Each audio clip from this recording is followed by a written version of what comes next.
Pierre Guyotat, Éden, Éden, Éden.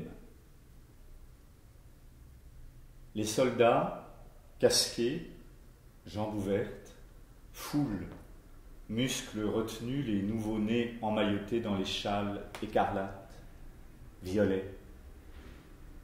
Les bébés roulent hors des bras des femmes accroupies sur les tôles mitraillées des GMC.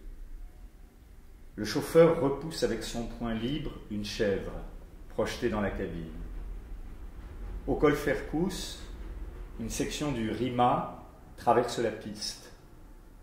Les soldats sautent hors des camions. Ceux du RIMA se couchent sur la caillasse, la tête appuyée contre les pneus criblés de silex, d'épines, dénudent le haut de leur corps ombragé par le garde-boue. Les femmes bercent les bébés contre leurs seins. Le mouvement de bercer remue, renforcé par la sueur de l'incendie, les parfums, dont leurs haillons, leurs poils, leurs chairs sont imprégnés. Huile, girofle, henné, beurre, indigo, soufre d'antimoine. Au bas du Fercous, sous l'éperon chargé de cèdre calciné, orge, blé, rucher, tombe, buvette, école, gadou, figuier, mechta, muret tapissé d'écoulements de cervelle, verger rubescent, palmier, dilaté par le feu, éclate, fleurs, pollen, épis, brun, papier, étoffe maculée de lait, de merde, de sang, écorce, plume, soulevée, ondule, rejetée de brasier à brasier par le vent qui arrache le feu, de terre. Les soldats assoupis se redressent, hument les pans de la bâche, appuient leurs joues marquées de pleurs séchées contre les ridelles surchauffées, frottent leur sexe aux pneus empoussiérés, creusant leurs joues, salivent sur le bois peint. Ceux des camions, descendus dans un gué sec, coupent des lauriers roses. Le lait des tiges se mêle sur les lames de leurs couteaux au sang des adolescents éventrés par eux contre la paroi centrale de la carrière d'onyx. Les soldats taillent, arrachent les plants, les déracinent avec leurs souliers cloutés. D'autres shootent, déhanchés, excréments de chameaux, grenades, charognes d'aigle. Ceux du RIMA escaladent les marchepieds des camions, se jettent sur les femmes, tout armées, leur sexe surtendu éprode les lambeaux violets que les femmes resserrent au creux de leurs cuisses. Le soldat, sa poitrine écrasant le bébé accolé au sein, écarte les cheveux que la femme a répandus sur ses yeux, caresse le front de la femme avec ses doigts poudrés de poussière d'onyx. L'orgasme fait jaillir de sa bouche un jet de salive qui mouille le crâne beurré du bébé. Le sexe ressorti repose en s'amollissant sur les châles dont il prend la teinture. Le vent ébranle les camions. Le sable fouette les essieux, les tôles. Les soldats s'engouffrent dans les camions. Ceux du RIMA, appuyés contre la bâche appesantie sur leur cou par le vent de pluie, se reboutonnent. Leurs yeux brillent dans l'ombre accrue, leurs doigts scintillent sur les boucles des ceinturons. Les chèvres, poils mouillés de sueur dans la capture au bord des brasiers, s'accroupissent, lèchent les lambeaux noués sur les cuisses des femmes. Un adolescent muet, recouvert d'une toile de sac, arc-bouté derrière le siège du chauffeur, pisse dans un quart d'émail bleu qu'il tient dans sa main mutilée. Le chauffeur retourné lui caresse son front marqué d'une croix bleue. L'adolescent baise la paume, le poignet où les veines saillent, bondées de sang alcoolisé. Les chenilles des half-tracks broient les pierres projetées sur la piste par le vent. Les soldats somnolent, leur sexe teint roulé sur la cuisse, s'égoutte. Le chauffeur du camion où sont entassés mâles, bétail, ballots, crache une salive noire. Une piqûre de guêpe gonfle sa joue. La boursouflure tient le bas de l'œil.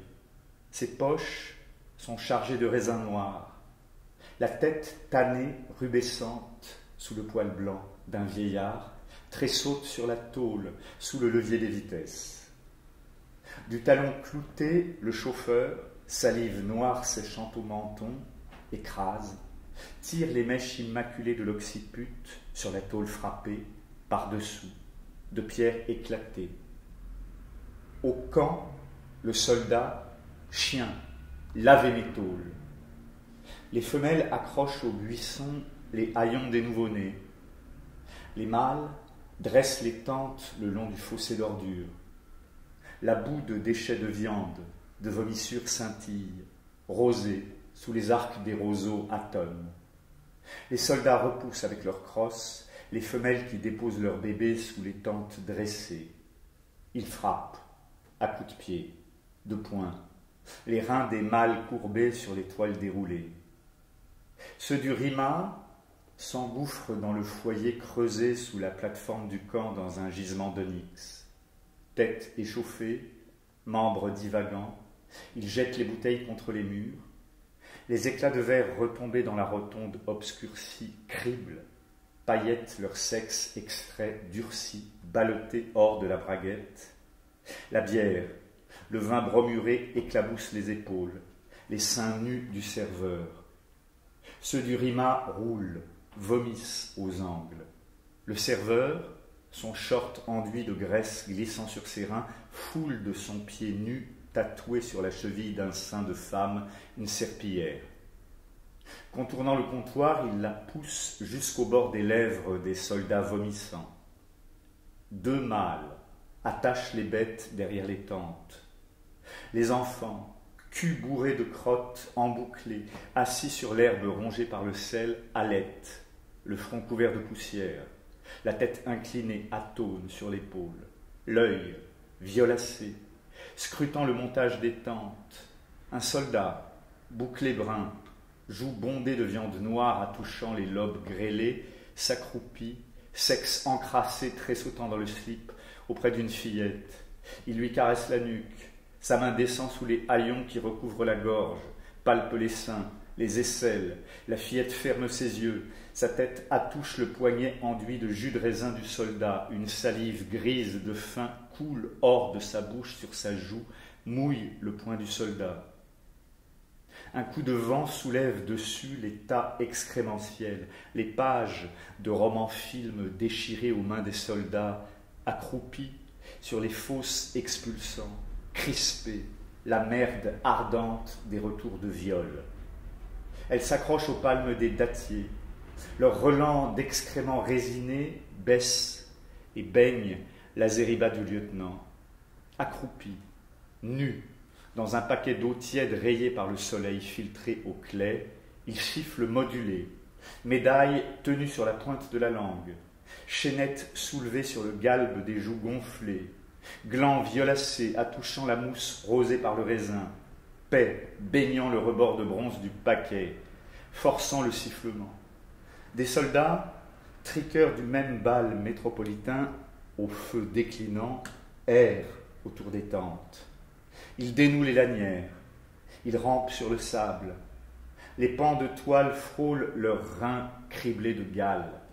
Les mâles, les femelles, tout nerf phosphorescent se resserre autour des bougies. Les adolescents, oreilles enfouies, mâchent la semoule crue dans les sacs. Les enfants écartent du fil des lèvres, du plat des dents, les haillons qui recouvrent en sache les seins des femmes. Lèchent sur les lèvres des adolescents la farine mâchée. Les soldats, vautrés sur le sable jonché de haillons, d'ustensiles brisés, palpent, tirent les jambes nues des fillettes. Le père empoigne la bougie. Le bouclé brun, roulant la viande noire en sa bouche vermeille, dégaine son poignard. Sa main rapide recouvre le sexe chargé de haillons écarlates, le pince, l'empoigne. Le bouclé brun attire à lui par la cuisse la fillette ensommeillée. Elle glisse sur le sable jusqu'à l'ouverture de la tente. Deux soldats, l'un tempe scalpé au bec d'un aigle dans son sommeil après viol, dessus le nid bondé, l'autre porc exsudant fiel, treillis retroussé sur jarret pailleté de sel, maintiennent, bâillonnent le père, qui leur jette la bougie allumée dans les cheveux. Le bouclé brun prend la fillette dans ses bras, elle dort, ronronne, main ouverte sur le front, aux secousses du trot. La lune voilée verdit le bas de son corps dénudé. Ichnemon, Sbot, Sphex vibre au-dessus de son sexe quand le bouclé brun enjambe le cloaque des cuisines. Le bouclé brun trotte sur la paille souillée le long du chenil. Son halètement, le gargouillis préludant au viol, le suintement de la sueur sur sa poitrine dénudée éveille la fillette. Elle scrute. À travers la bouche ouverte dans le halètement, la viande accrochée au croc du bouclé brun, celle retenue en boule dans ses joues.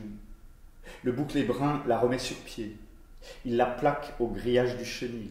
Il l'étreint, lui baise la bouche, le creux des oreilles où susurre le cérumen ensanglanté. Sa main déboutonne le treillis, sort le membre. La fillette aspire la viande retenue dans les joues du bouclé brun, la mâche, yeux clos, mains déployées sur le grillage. Le bouclé brun, excité par ce mouvement de muscles depuis la joue jusqu'au ventre, tête nue, la paille soulevée en poussière autour de ses jambes, lui injecte un foutre clair, brûlant. Les chiens, réveillés au grincement du grillage, bondissent hors des niches, leurs chaînes scintillent, traînent dans les excréments. Le bouclé brun mordit les gencives de la fillette. Il tire entre ses dents les filaments de viande que la fillette couvre de sa langue sur ses dents. Les chiens hurlent. Les chaînes teintent sur le macadam. Ils broient leurs excréments durcis sous leurs pattes. Le bouclé brun enserre les reins de la fillette entre ses genoux. Un deuxième orgasme rafraîchit ses épaules. La fillette garde ses mains jointes sur les reins ensués du bouclé brun. Le grillage cède. Le bouclé brun love sous lui la fillette. Ses ongles griffent la terre. Sa respiration contre la joue de la fillette aspire. Souffle la poussière de paille. La fillette meut son ventre corroyé aux muscles abdominaux du bouclé, aveugle, ongles, crachat, les yeux divagants du bouclé. Les boules sécrétives du bouclé se répandent, refroidies, sur la cuisse de la fillette, sous les palmiers. Ceux du Rima traînent une femme prise, évanouie sous une tente. Un soldat blond, front sang pourprant, pleure noyant ses orbites lustrées par le charbon, urine stoppant foutre au gland, l'étreint entre ses bras, baise, taille-école, trique, gaffe au maca.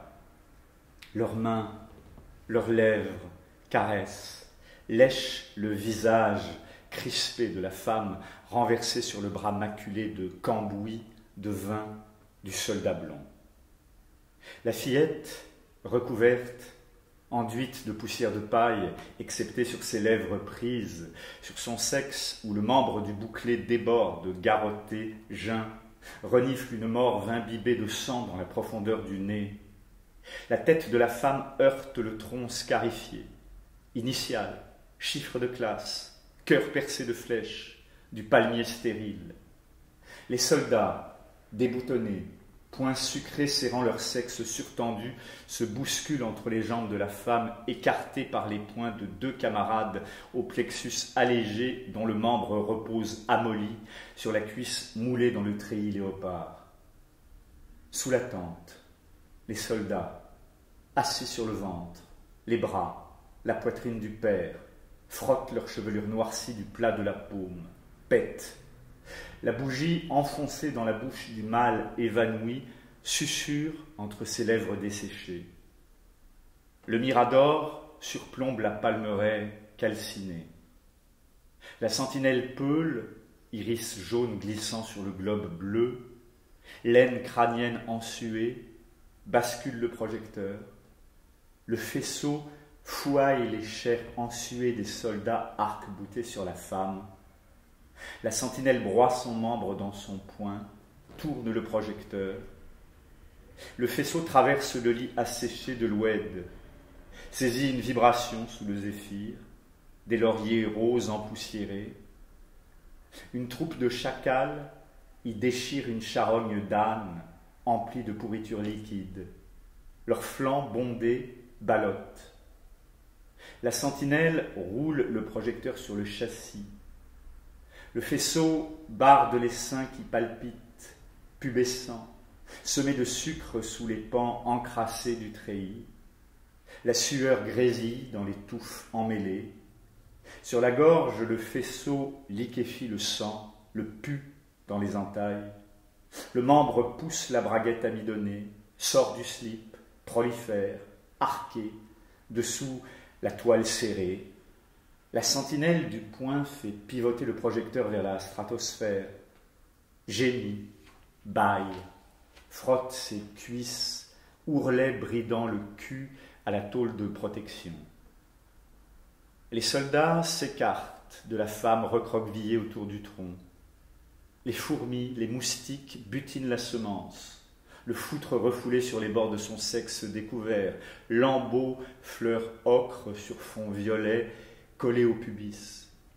Ils marchent, cuisses écartées, talons allégés, salive séchant au menton, enfouissent leurs membres, bouclent leurs ceinturons, essuient à leurs hanches leurs mains fripées, leurs doigts enduits d'antimoine pris au toison de la femme, pètent, appuient leur dos à l'échelle du mirador, allument, pieds se lovant dans le sable imbibé d'urine, des cigarettes tirées de leurs poches enfoutrées secouent leurs reins. Le gland décollé du slip expulse le restant de foutre. Les paix frôlent leur cul ensué. La sentinelle s'accroupit, boucle encrottée du cul se défibrant à l'écartement des fesses, appuie ses narines sur les trous du plancher. Le remugle de foutre monte hors des chemises entr'ouvertes des soldats, mêlés au relent du tabac grillé contre leurs lèvres, leurs doigts barbouillés de semences. À la relève, la sentinelle redescendue court, gland durci pincé dans l'élastique du slip, vers la palmeraie barbelée, traîne la femme par les pieds, derrière le tronc, dans un marécage salé, se couche dessus elle qui ne respire plus, écarte avec ses doigts les lèvres flétries du sexe, y enfonce son membre qui se rétracte au contact des chairs refroidies, baise les lèvres desséchées de la femme, les yeux où s'évapore la salive crachée sur l'iris par les soldats. Le sexe de la femme se referme sur le membre du peul, le presse, le broie. Le peul, sueur froide exudée par tous les pores, poussé au haut des poils, des boucles, se redresse, retire ses doigts hors de la chevelure flétrie de la femme. Poux, puceron saute hors des mèches où la sueur s'affadit. Mouche, ichnemons s'y abattent, chargés d'efflorescences prises au panache à demi calciné des palmiers mâles, s'y enfoncent vers le derme verdi du crâne, les porte à son membre, dont il presse la racine, tire les boucles prises dans le sexe de la femme, sur ces boules de sécrétion qu'il palpe avec son autre main, une sueur blanche suinte, moustique, fourmi s'englue dans cette mousse entre ses doigts. Le remugle de sel l'étouffe quand il respire. Il se redresse, soulevant contre son ventre la femme par les reins, avance, jambes écartées, titube, le poids de la femme hissé tirant son membre, étirant la peau sur les vertèbres de son cou, atlas, axis sur le sternum, sur une plateforme de sable sec, en bordure de la palmeraie, il fait halte. Mouche, moustique, grouille sous sa casquette, dans le nœud de boucle de l'occiput. Les jambes de la femme roidissent, battent ses jarrets moulés.